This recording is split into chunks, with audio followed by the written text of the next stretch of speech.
ये रोजगार पर संकट इस वजह से आ गया, ये लॉकडाउन की वजह से थोड़ा आ गया जी। थोड़ा। फिर परेशानी हमारे को, ई रिक्शा वालों को, टेम्पो वालों को, किसी को परेशान नहीं करते हैं, हमारे को ज़्यादा परेशान करते हैं। ऐसे खड़े रहते हैं तांगे लंबर में, वहीं से निकाल के भगा देते हैं हमारे को।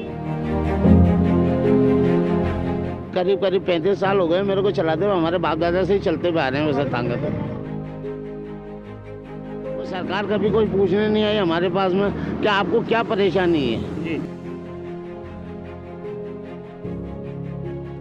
भूखमरी की कगार पर पहुंचा तांगा चलाने वालों का परिवार। नमस्कार, मैं मोंटी राठौड़ और आप देख रहे हैं मरुधरा टाइम्स टीवी।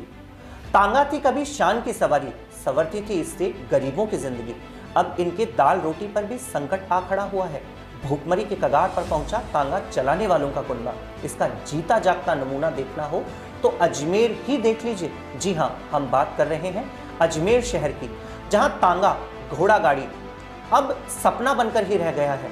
वर्षों तक तांगा चलाकर जीवन यापन करने वाले अब बेरोजगार हो गए हैं। उनके पास और कोई दूसरा काम भी नहीं है। आलम यह है कि उन्हें 2 जून की रोटी जुटाने में भी कठिनाई हो रही है, जबकि कभी इसी से संवरती थी उनके परिवार की जिंदगी। तब लोग शान से करते थे इसकी सवारी, पर अब इनकी जगह कार, टेम्पो, बाइक, बस व अन्य सवारियों ने ले ली है। इसी के साथ इनके रोजगार का शटर भी गिर गया है। यदि कहीं दिखेगा तो इक्का दुक्का, जो कहीं कोने में सवारी की राह निहारता हो। सवारी मिली तो 4 पैसे मिले, नहीं तो घोड़े के चारे के भी लाले पड़ जाते हैं। इन तमाम लोगों की पीड़ा यह है कि सरकार ने बहुत सारी योजनाएं चलाई, पर इनके उत्थान के लिए कोई योजना नहीं बनाई। इनके अनुसार इन लोगों को उम्मीद है कि आज नहीं तो कल सूबे के मुखिया की नज़र, यानी राज्य के मुख्यमंत्री की नज़र इन पर पड़ेगी और इनके घावों पर भी मरहम लगेगा। यह बात अलग है कि वह समय कब आएगा, यह तो भविष्य के गर्भ में ही है।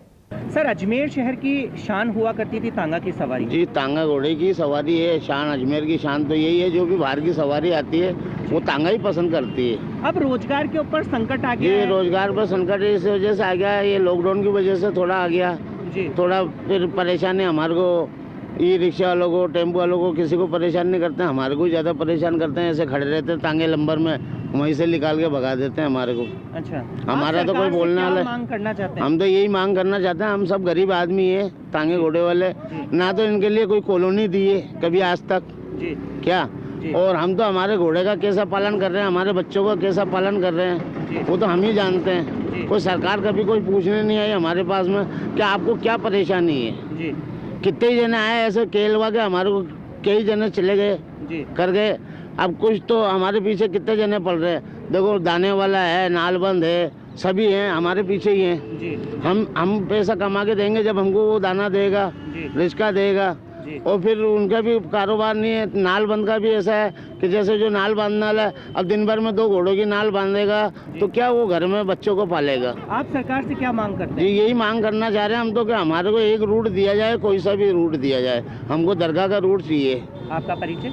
जी, मेरा नाम जहांगीर है, तांगे वाला ही हूँ मैं। कितने समय से तांगा? जी, मैं करीब 35 साल हो गए मेरे को चलाते हुए, हमारे बाप दादा से ही चलते हुए आ रहे हैं वैसे तांगा तो। सर, तांगा व्यवसाय जो है वो खतरे में चला गया है। बिल्कुल चला गया। आप काफ़ी समय से यहाँ मंदिर की सेवा पूजा कर रहे हैं, आपकी एक पीढ़ी निकल चुकी है इस सेवा में। आप बचपन से देखते आ रहे हैं, तब और अब के समय में क्या परिवर्तन आया है? सर देखिए, ऐसा है, अजमेर के अंदर जो तांगे थे ना, किसी ज़माने के अंदर अजमेर की शान हुआ करते थे। जी। आज ये जो व्यवसाय है ना, आज इतना गर्त में जाता जा रहा है कि सरकार, मतलब इस चीज़ में प्रशासन, सरकार, कोई भी सरकार आई हो, किसी ने इनकी तरफ ध्यान नहीं दिया। गरीब इंसान है बेचारे, सर्दी गर्मी बरसात में खा रहे कमा रहे। एक शान को, जो अजमेर की एक शान चीज़ हुआ करती थी ना, उसको इन्होंने बना के रखा हुआ है। मेरे को 30-35 साल हो गए इनकी दुर्दशा को देखते हुए। इनकी वो दुर्दशा हो रखी है कि अजमेर में से सभी जगह से टांगे खत्म हो चुके हैं। एक ये स्टैंड है कि बचाया, बाहर की जितनी पब्लिक आती है ना, वो सबसे पहले इनको ज़्यादा प्रेफर करते हैं। ई रिक्शा, ऑटो में इन लोगों को प्रेफर नहीं करते हैं, तांगे वालों को ज़्यादा प्रेफर करते हैं। क्यों कि भाई एक वो शान है। आज भी अजमेर, मतलब कहीं बाहर का कोई भी आता नहीं, यानी पहले घोड़ा गाड़ी में चलेंगे। एक वो शान जो चीज़ बनी हुई ना, उसके बारे में सरकार ने, इनके बेचारे इन लोगों के लिए तो कोई ध्यान नहीं दिया कभी। आप क्या मांग करते हैं? आपकी आवाज़ के माध्यम से आप सरकार से क्या मांग करते हैं? सर, मेरी, हम सबकी तो यही मांग है यार। देख, देखो जो भी कुछ इनकी परेशानी है, अब ये भी तो गरीब इंसान है बेचारे हैं, आज उस शान को ये बना के रखे हुए हैं एक तरीके से देखा जाए तो। जी आज आप और मैं को ताकत थोड़ी चला सकते जी। हैं, चला सकते हैं क्या? इस शान को आप बना के रख सकते हो? नहीं रख सकते ना। जी। आज इनके मतलब जो भी कुछ घोड़े की परेशानी होती है, इनको एक एक चीज़ें सब चीज़ें पता है जी। इनको, है ना। उस शान को इन्होंने बना के रखा है, तो कम से कम गवर्नमेंट को भी तो इनके बारे में कुछ सोचना चाहिए। जी। कुछ पहले कितनी संख्या बल के अंदर तांगे हुआ करते थे और अब कितने रह गए हैं? हजारों थे यार, कितने थे? आज मुश्किल से कितने होंगे? मुश्किल से अभी 100 भी नहीं होंगे मुश्किल से अजमेर के अंदर।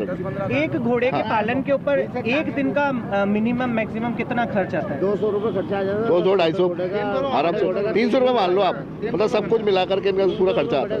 300 रुपये का खर्चा आता है। बिल्कुल। चलिए, आपका नाम? मेरा नाम दीपक मल्होत्रा है, मैं संतोषी माता मंदिर में सेवक हूँ यहाँ पे, और तब से मैं इनको देखता हुआ आ रहा हूँ वहाँ से। बहुत बहुत धन्यवाद।